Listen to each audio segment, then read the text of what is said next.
set up a telephone system for them. But then I'd come back and I'd screw up putting the order in, and then they'd call because there was no phones, and it's just, oh man. And one day I went to work and it was a nice day, and I missed my turn, and I said, oh wow, I missed it. I'm supposed to turn there, and then it was such a nice day, and I missed the next turn, and I thought, wow, I grew up in Michigan. I've never been to the capital, so I think I'll just take the day, and so I went to the capital, and then I thought, my brother's in California. So I just kept driving until I got to California, and that ended that job, and then I couldn't settle in. And so when I was in California, it was my wife and kids, and I obviously lost my job. Probably could have went back and pleaded, but I really hated the job. So I tried a bunch of stuff in California, sales, and I couldn't connect, and I was just really panicked. And my ex-wife now, but my wife then, said, why don't you do that acting thing? And I said, yeah, actors, you hear all the stories. The average actor makes $500 a year. The janitors in the theaters make more money than the actors. It's impossible to make a living. And she said, yeah, but you're broke now, so you ain't gonna lose any money. So you might as well. You always liked it. Sure. And then I came back and I thought, yeah, I'm gonna do that. And I did. Came back. Got back in school. That was in. I don't know what it was, somewhere, 68 or 9 or something. It was in the late 60s, and David Regal was doing The Emperor Jones, him and Earl Smith. Earl was a professor over at Wayne State, and okay. I was cast in that, and then I just really got totally involved in theater, and they had a theater called the Actors Ensemble up on it was in Highland Park, but I can't remember the address now. And Earl and David were doing some experimental stuff, and so I kind of got the theater from them and did some shows up there. And then while I was there, I met this guy who really had a big influence in my life, a guy named Cliff Rockmore. Okay. And became a good friend. And Cliff was doing a lot of, he wasn't a student at Wayne, but he was directing a lot of local plays, sort of. And he was good friends. And Ron Milner, it was during that time I met Ron Milner, who was a professor. He had a writing class at Wayne, and we became friends. And I did some stuff with him, and I'm going blank on my mind. Is like,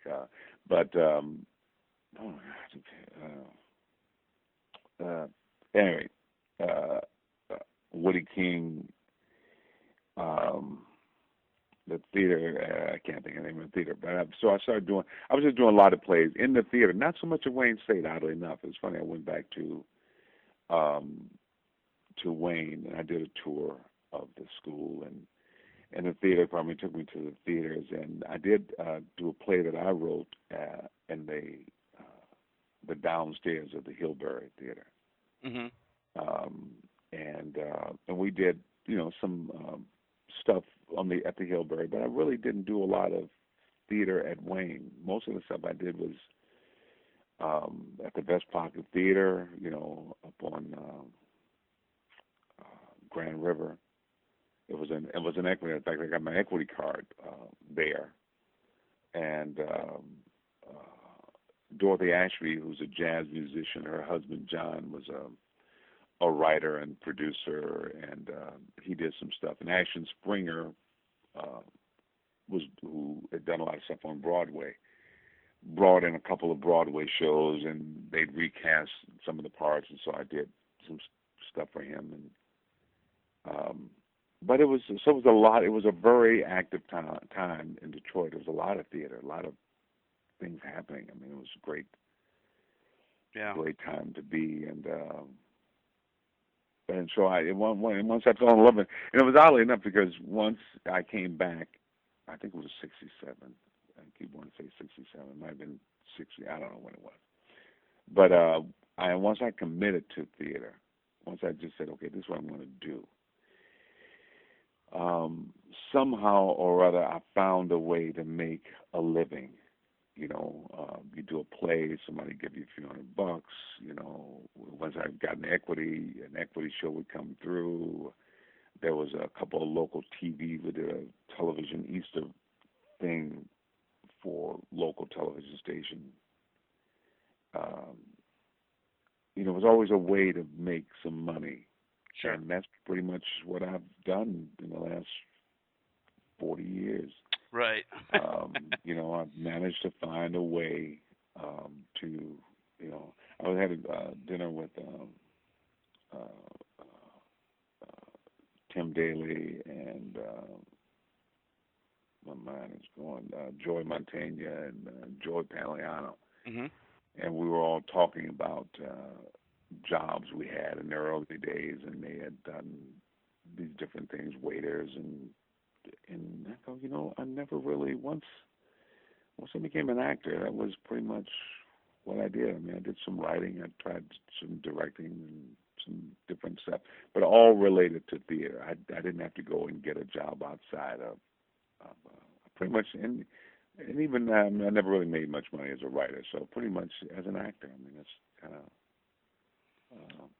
Sure. and I've been blessed to do that. Yep. With the interest in joining the military, was Vietnam on your mind when you went and enlisted? No, man, that was see, I graduated in 1964. Mhm. This is sort of, they were in Vietnam, but it hadn't really come out, declared. Nobody was talking about it. So, Right. and I wasn't the most up person on the news. Mhm. I never really liked, and I still don't like watching the news. Right. Me neither. It's just kind of, I don't get anything out of it, and I just get, depressed, and Yes. I get stuff that I'm supposed to worry about, but there's nothing I can do about it. I'm like, okay, but so I just so I joined. I knew that you expect, but nobody said anything about Vietnam. It wasn't until I got off the bus in San Diego that I heard the word Vietnam and war. And Mhm. whoa, back up! Nobody told me about a war. I mean, so once you're in, you're in. And then they were escalating the training. They were cutting it from 12 weeks to 9. They were doing all the good. And the whole platoon that I was a part of was sent to Vietnam. When I joined, they said, you join, you can go to school, you can pick your career, whatever you want to be. They'll train you, and there was all these great things. But once we got there, it was all about Vietnam and the war, and that's where you knew you were going. And I did very well in that basic training. You kind of you got to work up to become the squad leader, then the platoon guy. And I was a platoon guy. I was sort of, physically I excelled, but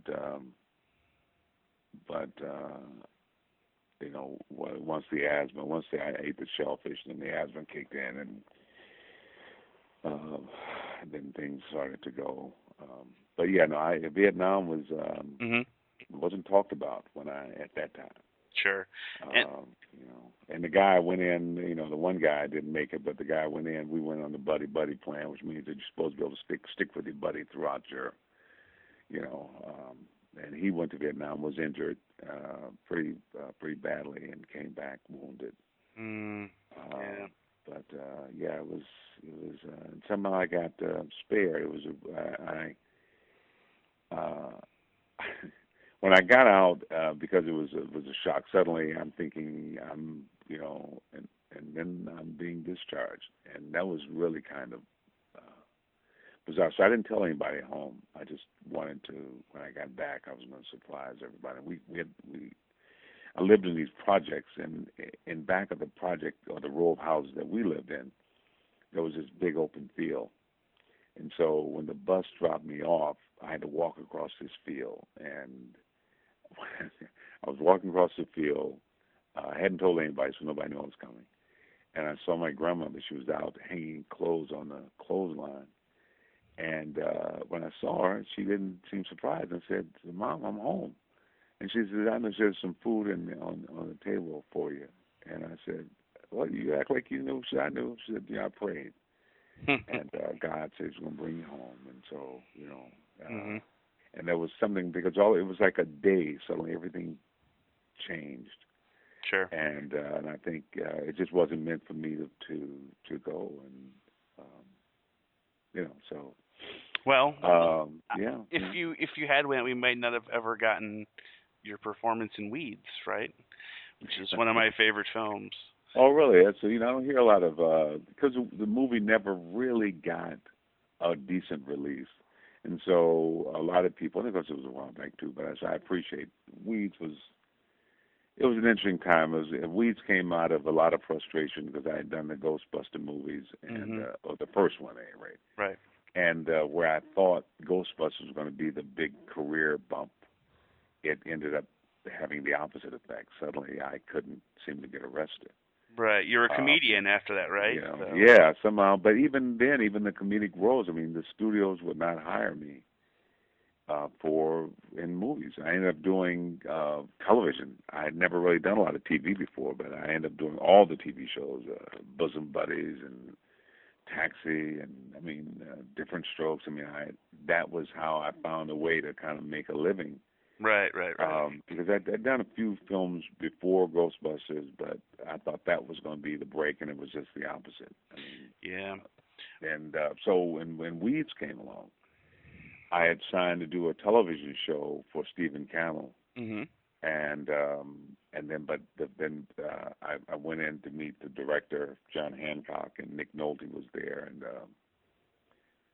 I mean I wanted to be, so I just got this role. I mean I just one of those times where you just take over the audition and then after I got the part, I had to go to NBC and Stephen Cannell and ask them to get out of this television series, Oh. which was kind of and NBC wouldn't. But Stephen Cannell was like, and he passed away a couple of years ago, Right. and Stephen did all those shows, but Yeah. Greatest and he was a American great guy. Hero. Yeah. Mhm. Yeah, and he said no. I said, Ernie, I'm this is what you want to do, and he cast me in a couple of other series.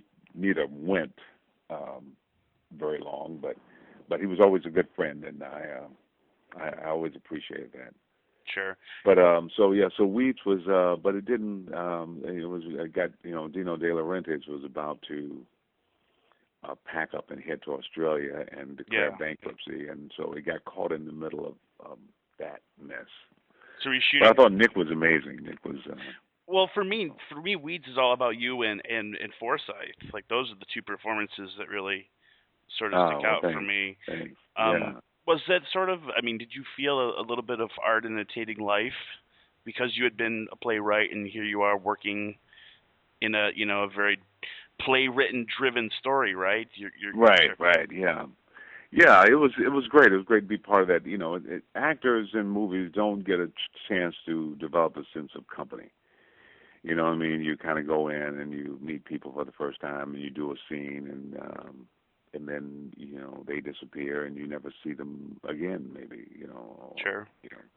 So it's not. I always tell people, theater. I found love in theater, and that's where you work 6 weeks on rehearsing. You get to know people. You get to kind of struggle through stuff to get to that place, and then you share the shared experience. But in film and TV, there's that none of that is happening, and Yeah. film is. I would tell kids, TV. If theater is love, then movies and TV is like sex. You know what I mean? It's like it's great if you get it, but don't think it's love. True.